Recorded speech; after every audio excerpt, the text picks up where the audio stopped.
I made cabbage stew with a lot of things in it, and it was a lazy day for me. Like, I just felt like, let's just cook something. So the first thing I did was adding my oil to the pot, and then I added all my protein and onions. I started with the hot dog because I wanted it to cook a bit than others, and then at a point, after stirring and making sure it cooked a bit, I added in every other protein I had.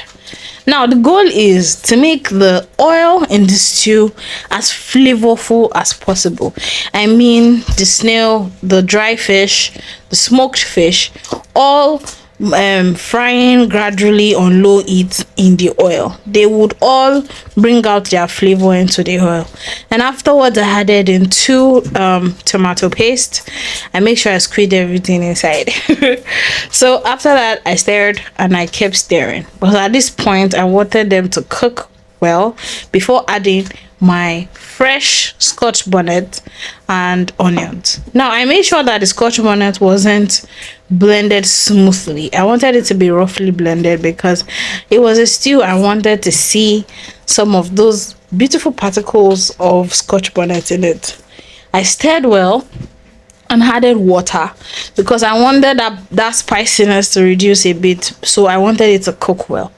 So after cooking for a bit and making sure, I added in some salt and then some seasoning cube, because the beautiful taste and aroma of each flavor has already excreted in the stew at this point. So the little salt and seasoning cube is just to highlight the already tastiness that it gives. You can see it's cooked well and reduce in size. Like, I did not want water in it because I know the cabbage I'm adding last is going to add enough juice to it. So I added in my cabbage at this point and I stirred. At the same time, I did not want the cabbage to overcook because it's stew. I paired this with pasta. You can see my pasta on the other side trying to boil. So I added in the last seasoning cube because the cabbage has to take a little bit of tastiness, and this is everything.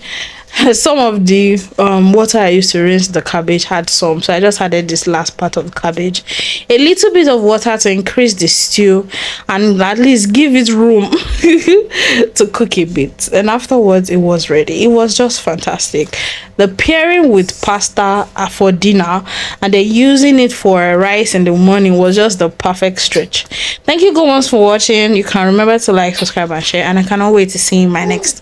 Bye guys.